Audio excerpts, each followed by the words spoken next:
I'm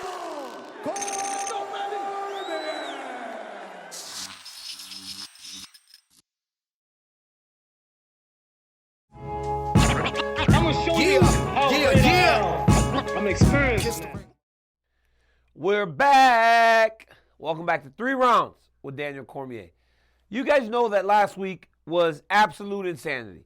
UFC 279 was nuts. And being a part of it from the inside, guys, that is something that I'm going to remember for a long time because I was on the ground floor when all the scrambling started, to them trying to plan it, to them trying to make it go off. It was crazy. And as I said in the YouTube video that I put behind the scenes, that was hours before everyone knew. You could tell what was happening. It was it built this situation where I was waiting to see the reaction to Khamzat's weight miss. Crazy. But the scrambling was nuts. The planning was nuts. And for the event to go off in the way that it did, it really is a credit to what the organization is. And when I'm telling you guys, it's from guys needing to take drives to people saying no to saying yes. There was a lot that went on to make UFC 279 happen. But ultimately, the fights went off, and it was good. It was really good. The fights were fun. The fights are more evenly matched on paper, but ultimately, a couple guys really did look dominant. But the past is the past. So now it's time for us to get to the fight. Let's get to round 1. I'm gonna show you how All right, let's get into round 1. So UFC 279 ultimately became the story of the weight miss. So what I wanted to do is talk to you guys a little bit about cutting weight and how difficult it can be and the moments in the mental that goes into cutting weight. I think for me, the most recognizable time that you guys remember is me in Buffalo. I'm telling you right now that in those moments, you go to cut that last bit of weight and you are seeing some dark stuff, man. You are seeing some things and beliefs in your mind that you're willing to give it all away. Like all the way. I recall being at Buffalo University in the wrestling room working out on Thursday night. It was cold as shit in that place. I was running on a treadmill right in front of a garage door, so all the wind from outside was just blowing on me. So I was having a difficult time getting the weight to start rolling down. I got down to 213 pounds, 212 pounds, but I was like 217 before, which was normal, but I usually would lose like 8 pounds in my weight cut session. I lost half of it. So now when you are expectant of an amount and it doesn't happen, then the bad thoughts start to creep in like, am I going to be able to do this? I could imagine that that's what happened to Khamzat and his team last weekend. Now, we've heard things come out, Coach Andreas Michael, Darren Till, saying that he tried with everything that he could. I'm speaking from experience to you guys right now, that even in trying at times, it seems almost impossible. Because Luke Rockhold convinced me to stop at 212, 213. Because Luke had a date in Buffalo. He wanted me to go back to the hotel so he can get going. So I did. But Bob Cook was able to convince me to get in the bathtub for 20 minutes to lose another pound and a half. And once I lost that pound and a half and got to 210, now it becomes, maybe I could do this. Maybe I could do this. But then the next morning you get up and you're right back in the same situation. Khamzat woke up on Friday morning at 7.5 over. 8 pounds almost. It was known. So I don't know if he had to hydrate the night before. He said his doctor stopped him. So he must have hydrated to wake up at that weight. But there's the question. Is he 9 over going to bed to wake up at 7.5? I know that you don't sleep whenever you cut that amount of weight because I didn't sleep at all. You're literally just sitting there dying in your emotions of, I can't do this. But the one thing that always makes you try is the embarrassment of knowing that if you walk up there overweight, what are people going to think? You know, the one thing about fighters are they're very sensitive. And I know they seem like the toughest human beings in the world, but they're very sensitive. That's why they respond to comments. That's why they respond to critics. That's why they always seem to be jumping at the people that are criticizing them. But in this situation, it was just, Khamzat got everything that he deserves in terms of the vitriol from not only the fans, but the media. And it's sad because that is what that performance will be thought of when you look back, when in reality, look what he did to Kevin Holland. It doesn't happen. He dominated him easily. We're still talking about weight cutting. UFC 210, when we go back to that, I remember getting down to like 207, 208 pounds. And my body just shutting down and not going to work anymore. I cannot run no more. I cannot get in the sauna. I've got to use the hot bath. I'm in the hot bath, and the doctor came in and asked me, DC, can you go? The only way that we can stop it is if you are able to have some sort of mental problem. I said, Doc, I can't see. I said, Doc, I can't see. I started trying to pretend I was giving it all away, guys. I was giving it all away because I didn't want to cut the weight. It's that difficult. So at the end of round one, guys, we get to the 10-second clapper. I challenge you, lose some weight, do a weigh-in, and then in the comments, tell me how the experience went, because it is very hard. I'm gonna show you how great I am. As I challenge you guys to go and do a mock weigh-in, a trial cut, it's time to start round two. Because ultimately, what UFC 279 should have been about was how real Khamzat Chimaev is. And he is as real as anything that we have seen in a really long time. Because even our favorite fighters were not as dominant as this guy has been to start his UFC career. Khabib, Cain Velasquez, George St. Pierre, John Jones, most didn't dominate at this level. The only one that comes close is Jones. Because Jones not only dominated the early fighters like you're supposed to, those guys that is essentially cannon fodder for the guys that are starting. Even me, guys, and Velasquez, we spoke about this just the other day. When we fought to start, the guys that we fought would fight us, and then you barely ever saw them again because they were brought in for a reason. It was just like boxing. This isn't something new. We have seen this in fight sports forever. But you don't recognize it in the UFC because you believe everybody's supposed to be there. No, not everybody's supposed to be there. At times, especially back then, there were people brought in to help uplift a young, rising person that has been identified as someone that could be something. Khamzat hasn't done that. Khamzat fought 6 fights in the UFC. Dude's 6-0. But outside of being undefeated inside the octagon, which is tremendous, 6-0 is tremendous. The biggest thing to me is that this dude is now going 4 fights in the UFC without an opponent even hitting him. Do you understand how difficult it is to fight someone and not give up a significant strike? I mean, the moment the fight starts, you guys circle a little bit, you touch gloves if you want, and then you start fighting. The moment he throws, if he lands anything from distance, that is a significant strike.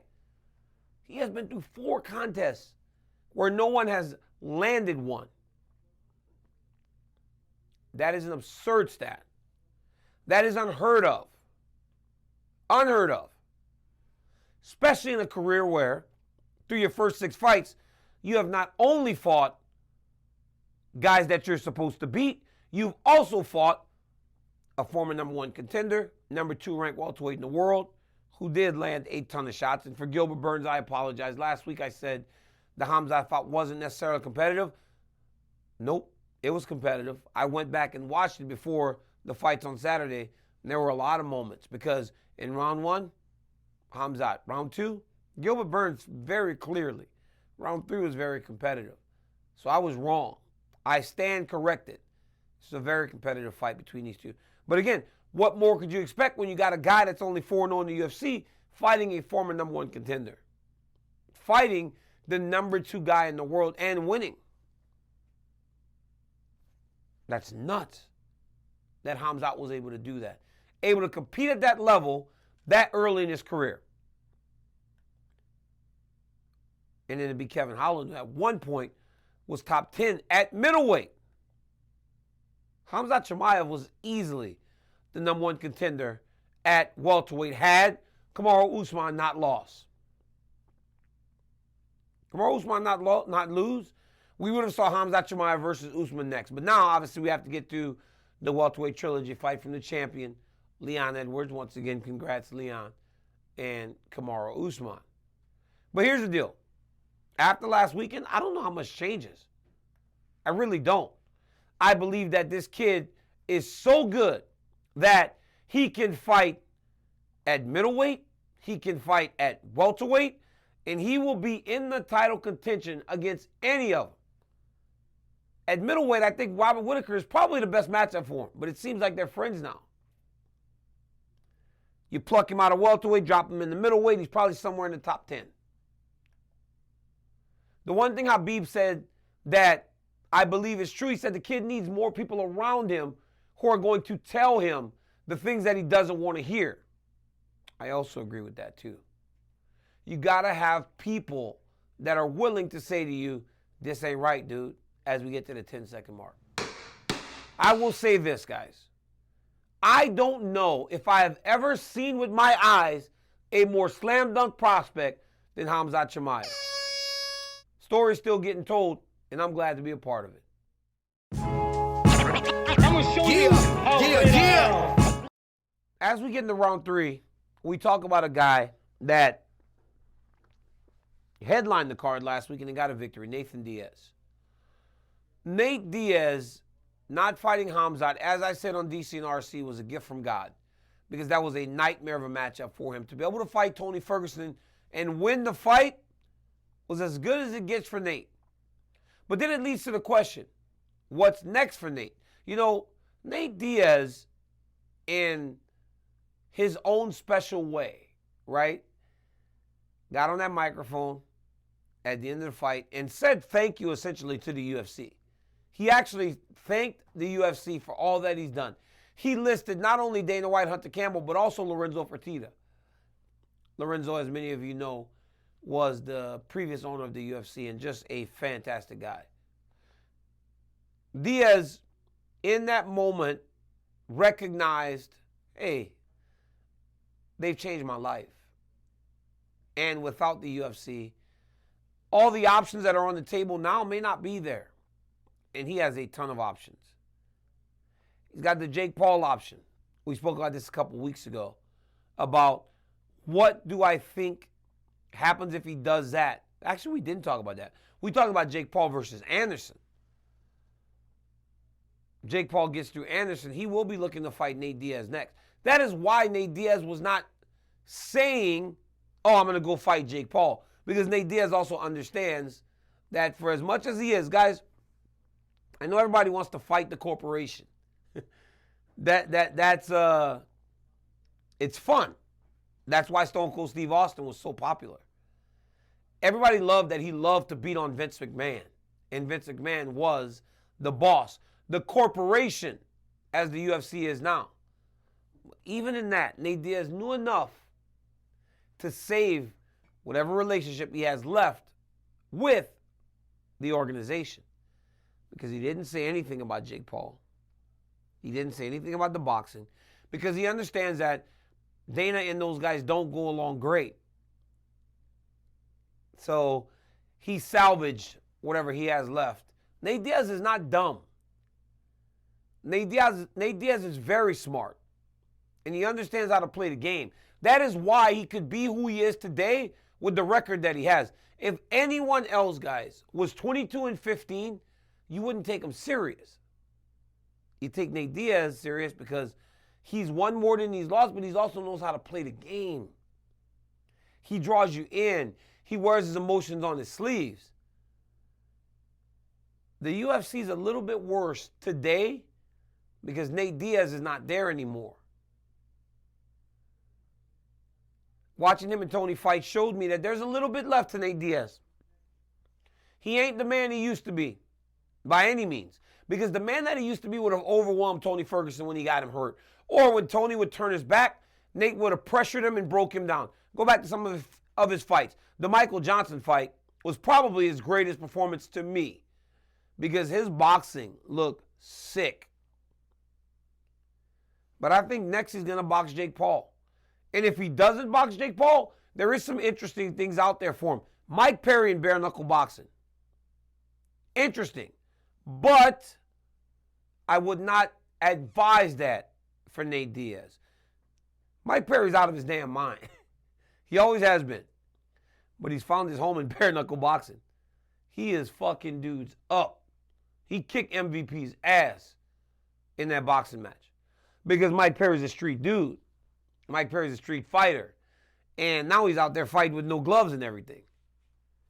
So Diaz has options. He can fight Jake Paul. Paul will be the bigger fighter. And Paul will be the more dangerous fighter in the boxing ring. Or he can go play with Mike Perry in bare knuckle boxing. I would not advise that. Mike Perry's found his home and he is fucking dangerous in bare knuckle. It's crazy. But like I said, guys, Nate Diaz he has his options and the UFC is a little bit worse off because he's gone. But he did leave the door open to come back. If he comes back, do I want to see him in there with the best fighters in the world? No. He's not there anymore. I want to see him fighting against guys that are at that level, like Tony Ferguson, as we get to the 10-second mark. So we'll miss Nate Diaz. I'll miss him as much as each and every one of you do. But I'm also happy that he has options on the way out. And that started by not fighting Khamzat Chimaev. All right, guys, as we wrap up the show, here's my final thought. Glove touching. There's no rule under which you have to touch gloves to start a fight. Chimaev getting to the octagon, he went to touch Kevin Holland's glove. When he got in there, Kevin said, "Nah, I'm good. I'm good." Even in my biggest and most nasty fights, we always touch gloves. But you could touch gloves from a distance. I would walk to the center and I would extend my arm as far as it went. I've only got a 72-inch reach, so it didn't go very far. But I tried to keep myself safe. I tried to keep myself safe. Not put myself in danger of getting too close to where I get shot on. Now, do I think Khamzat tried to do a fake glove touch? No. I think that he feinted a punch. Hands go up. You shoot on your opponent. So I understand that right now he's the bad guy. And boy, I love a bad guy. And I wish that he embraces this. But I don't think he faked the glove touch. And even if he did, there is no law that says that you have to touch gloves. This is a fight. This is war. The moment they say, "You ready? Are you ready? Let's get it on," it's a fucking fight. We don't have to touch gloves. For the entirety of that fight, 15, 25 minutes, you and I are enemies. So you can't blame them. And if someone falls for the fake glove touch, that's on them. Protect yourself at all times. These are the last instructions you get from the official. So make him the bad guy. I think he likes it. And boy, we all need a villain. The world does not work with all good guys. We need bad guys, and Khamzat Chimaev is more than willing to play that. Kevin Holland, come back to wrestling practice, my man. You know my house is always open to you. I lastly want to tell you guys, give him his credit because nobody else would have taken that fight. Kevin Holland is a G for going out there. But as he said on his own Twitter, maybe he was a bit of a nice guy by sticking his hand out there. You got to know that this guy who wrestles is going to try to take you down. Until next time, guys, like, subscribe, tell your friend, about my YouTube channel and tell your friend about 3 Rounds. I'm here every week, 5 on the East, 2 Pacific, talking about all the biggest stories in mixed martial arts. Until next time, peace.